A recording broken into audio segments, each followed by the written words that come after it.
السلام علیکم رحمۃ اللہ وبرکاتہ۔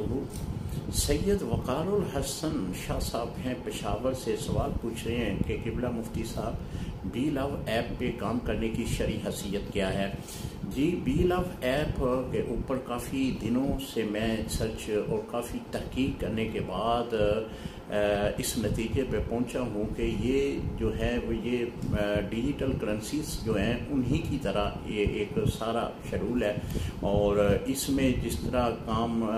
کیا جاتا ہے کہ پھر اس میں پیسے لگاتے ہیں آپ، پیسے لگانے کے بعد پھر ایک ٹوکن خریدنا پڑتا ہے، اس ٹوکن کو پھر آپ سیل کرتے ہیں، وہ سیل کرنے کے بعد آپ کو آپ کے ایزی پیسہ اکاؤنٹ میں یا آپ کے بینک اکاؤنٹ میں اس کی رقم منتقل کی جاتی ہے۔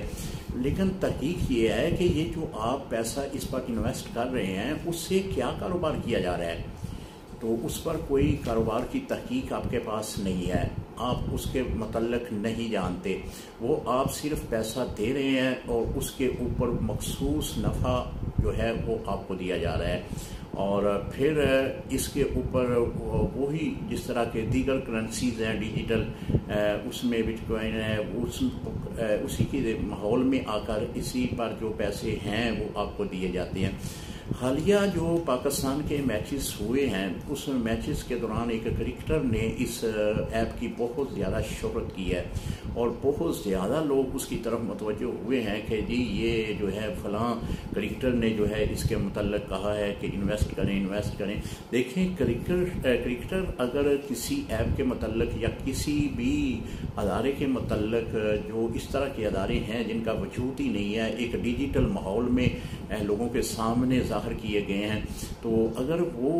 کرتا ہے تو اس کی حجت نہیں ہے، وہ دلیل نہیں ہے کہ یہ شرعی طور پر بھی جائز ہوگا یا نہیں ہوگا۔ تو میں نے اس تحقیق میں یہی دیکھا ہے کہ یہ جو ایپ ہے یہ بالکل آپ کے لیے فائدہ مند نہیں ہے، اس لیے کہ اس کا بھی جو بھی طریقہ کار ہے، جو بھی اس میں آپ پیسے انویسٹ کرتے ہیں تو اس انویسٹ کرنے والے کو نفع تو دیں گے لیکن یہ نفع حلال نہیں ہوگا۔ پھر میں پرانی اپنی ویڈیوز میں ایک بات بڑی اہم کہتا ہوں کہ زندگی مختصر ہے، اس دولت کی لالچ میں کہیں اپنی آخرت جو ہے وہ خراب نہ کر لینا۔ جو شریعت میں حلال طریقے ہیں ان کے ذریعے پیسہ کمائیں، اس میں برکت بھی ہوگی۔ اور پھر میں نے دیکھا کہ ان ویڈیوز پر جب میں تحقیق کرنے لگا تو کئی مجھے ویڈیوز ملی کہ جو اس بات کی تصدیق کر رہے ہیں کہ یہ فیک ہے یا یہ ریئل ہے، یہ فیک ہے، تو یعنی کسی کو اس پر اعتبار بھی نہیں ہے کہ واقعی یہ کمپنی والے کہ نہیں بھاگے، یہ ایپ والے نہیں بھاگتے، اور کچھ اس کو فیک کہہ رہا ہے، کچھ جو ہے اسے کہتا ہے نہیں یہ جینون ہے، ریئل ہے۔ تو اس طرح کے معاملات جو ہیں ایک جب کسی ایپ کے اندر ہوں، ویب سائٹ کے اندر ہوں، تو یہ تو ایک جوا ہے، ایک اپنے پیسے کو خراب کرنے کا ذریعہ ہے۔ لہٰذا زندگی محدود ہے، صحیح طریقے سے تجارت کے ذریعے اپنے پیسے جو ہیں وہ انویسٹ کریں، اور وہی طریقہ اسلام میں جائز ہے۔ اور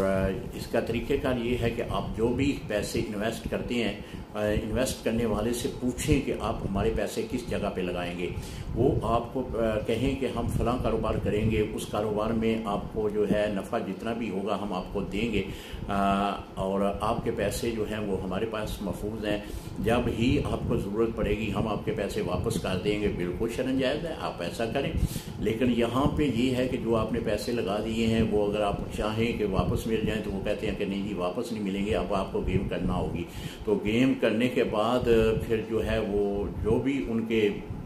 طریقہ کار ہیں اس کے مطابق وہ کوشش کرتے ہیں کہ یہ ممبر جو ہے وہ جڑا رہے، تاکہ یہ اپنے ساتھ دیگر ممبر جو ہیں وہ بھی جوڑے اور انویسٹ ہماری بڑھتی جائیں، اور پھر جب بہت زیادہ ان کی کمائی کا ماحول بن جائے گا تو پھر اچانک یہ ایپ جو ہے وہ بند کر دی جائے گی، یہ ویب سائٹس بند کر دی جائیں گی۔ تو لہٰذا بجائے اس کے کہ آپ اس وقت پریشان ہوں تو آپ پہلے ہی اس بات پر غور کر لیجئے گا۔ میں پھر ہمیشہ کی طرح یہی کہوں گا کہ آپ کسی بھی جگہ پہ بھی پیسے انویسٹ کرنا چاہ رہے ہیں تو اپنے قریبی دارالافتاء میں جائیں، اپنے قریبی مفتی صاحب کے پاس جائیں اور ان کے سامنے وہ سارا کچھ رکھیں کہ ہم اپنا پیسہ اس جگہ پہ انویسٹ کرنا چاہ رہے ہیں، کیا اسلام کی روح سے یہ جائز ہے؟